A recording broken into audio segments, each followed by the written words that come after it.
beautiful people, welcome back to my channel. My name is Brittany and I run a hair business online as of September 2024. And while that sounds all glamorous, it has come with some challenges, and I wanted to talk to you today about those challenges. I know sometimes on YouTube there'll be videos like 10 things I would do differently if I was starting from scratch. So this is kind of like the reverse of it, because honestly I'm starting from scratch, and I just want to talk through some of the challenges that I've already had in these last few months, just to kind of open up the book and let's chat about it. So if you're interested in hearing that, make sure you stay tuned and let's get right into number one. So actually, before we start, I do want to just pull back the curtain a little bit on my business. So the name of my business is Braidplicity, and I came up with this idea to have mixed braiding hair. So you know how you go in the beauty supply store and you usually have the standard colors like a 27, a 2, a 1, and there are some blends. But I came up with the idea of having the colors pre-blended on my site to give different variations.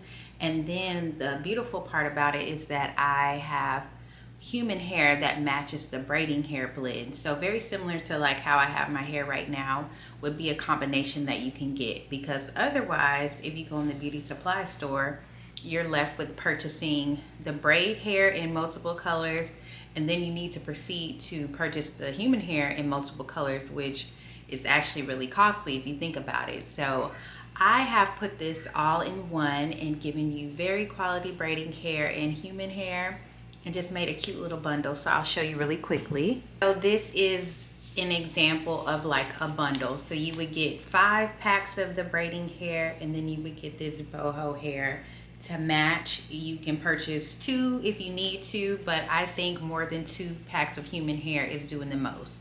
So I have 2 in my hair right now, and I feel like this is more than enough curls. But you know, everybody has their own way of doing their boho styles.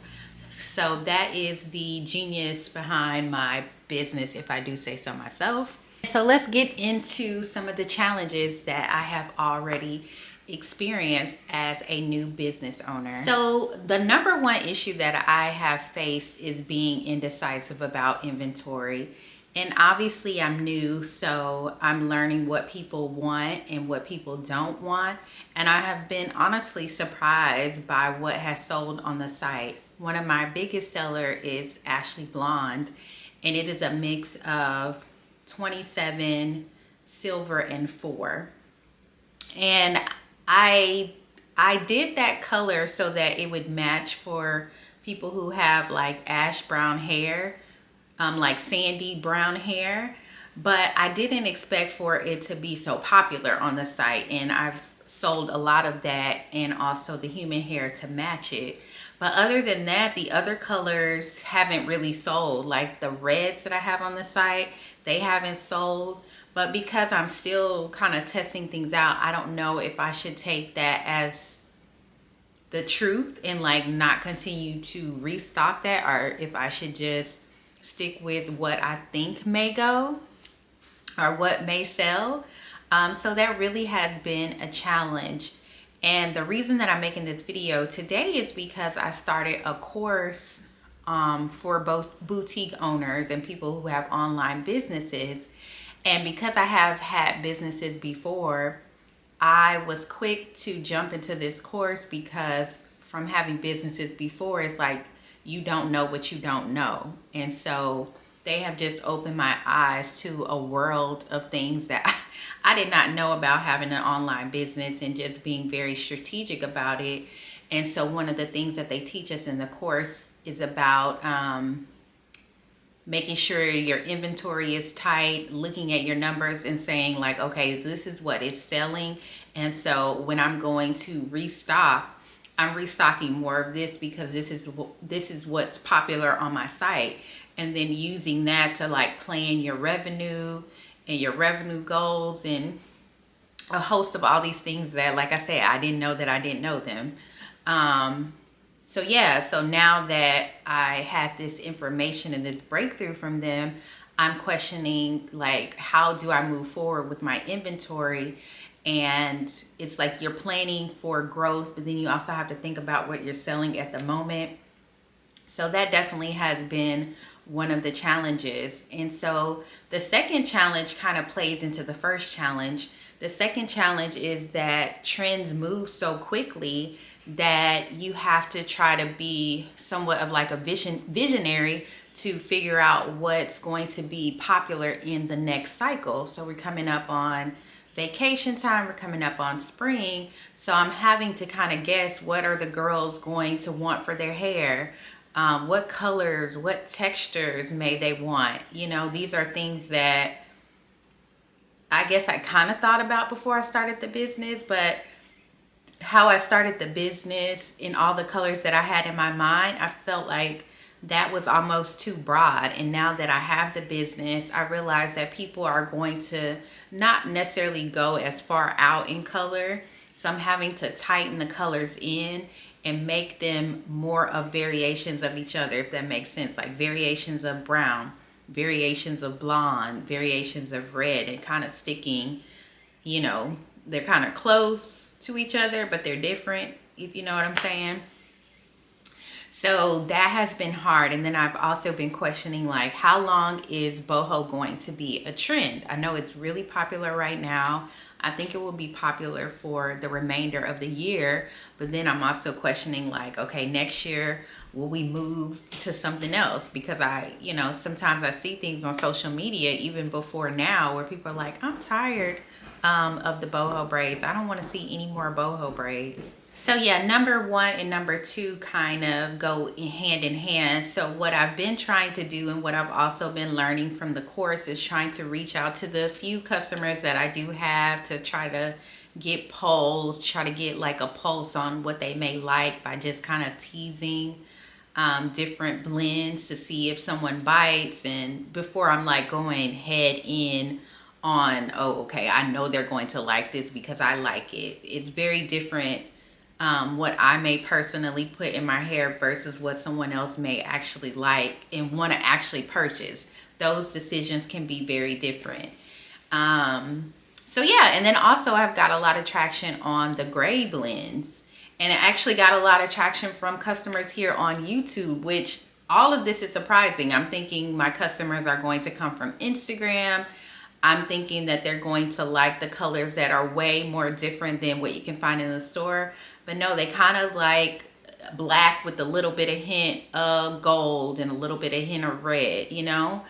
So that has been a surprising journey and an eye-opening, I guess I would say, to know that you guys like things that I didn't think you would like. But I appreciate the quick feedback that I'm getting by actual purchases, because at the end of the day, what is selling is going to tell the story, right? And then as far as number two, where I said that, you know, the trends are moving fast, the way that I'm trying my best to do that is just stay on social media, figure out what conversations are going on in the braiding community, the twist and lock community, just to kind of get a pulse on what might be the next thing. And honestly, I think the next big thing to pick up is boho locks. I'm really feeling those. I had a set of those probably 2 months ago, and I think that might be the next style that I do after this.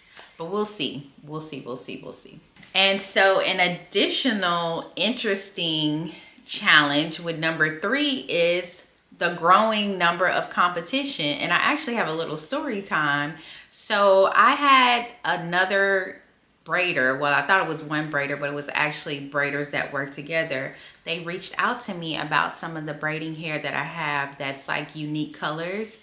So I have the color 6 beat, and 8 and 24, and these are colors that you're not going to find in the, so I say in the grocery store, in the beauty supply store, and you're not going to really find them online. You may be able to find 24 maybe online, but anyway, I took them to this color 24 to them in person, and I was supposed to, okay, I got interrupted, y'all. They was calling me about my massage.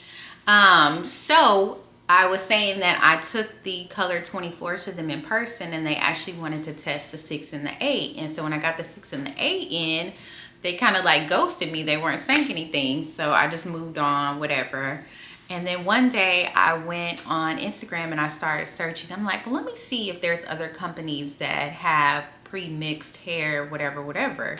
So I go on Instagram and then they come up as like the first thing, and then it's saying the companies in Atlanta.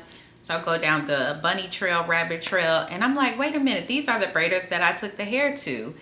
And I'm like, okay, so they literally just got hair from me, probably wanted to kind of see what I had going on, and then they went and I think they might have already been selling hair, but then they went and did the concept that I have with the blended braiding hair and the blended boho hair, because I have yet to kind of see that mix. I think there's a few places where it's at, but that's not their whole business model. So I'm like, okay, but I mean, what can I do? That's the name of economics and capitalism. You know, what can I really do about it outside of just have a little sour face? But since then, I've seen a lot of other people starting to sell the boho hair, and not necessarily that they have the mix per se. They say things like they'll offer the mix, and I know that's more so code for like, I don't have it on hand, but I can get it made for you. And I'm putting my neck out there and actually trying to have this hair on hand, and it is quite expensive. So that's been something interesting to deal with, but that is, of course, the nature of business. And I don't know if it just seems like it's so many people because it's something that stands out to me, and it's something that, you know, the algorithm is going to show me because I look at boho braids and hair all the time.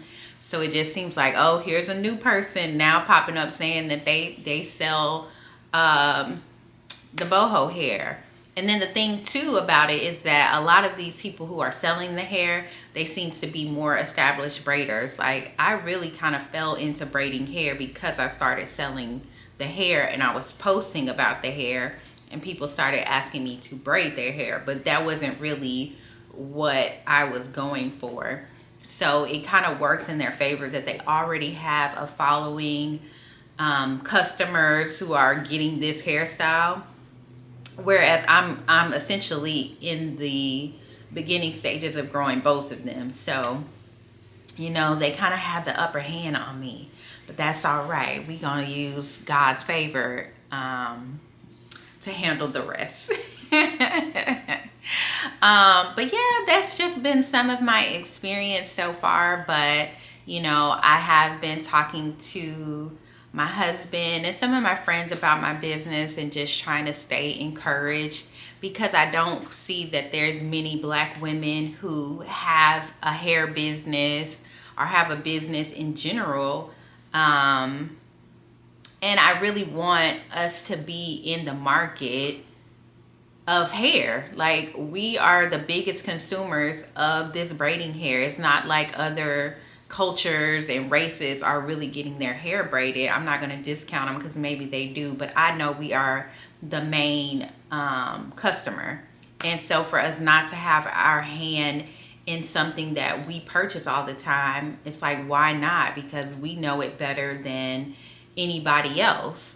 Because we use it, we're braiding with it, we're wearing it. You know, this has been a part of our lifestyle for years.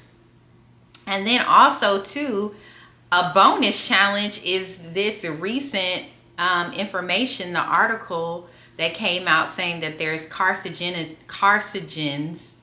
however you say that word, in braiding hair. And I'm like, why is this happening right now when I'm trying to sell braiding hair? Why? Who asked them to do this test? And I'm not saying we don't need to know, but like, really, like, the timing of it is just kind of funny. But immediately when I saw it, I just discounted it.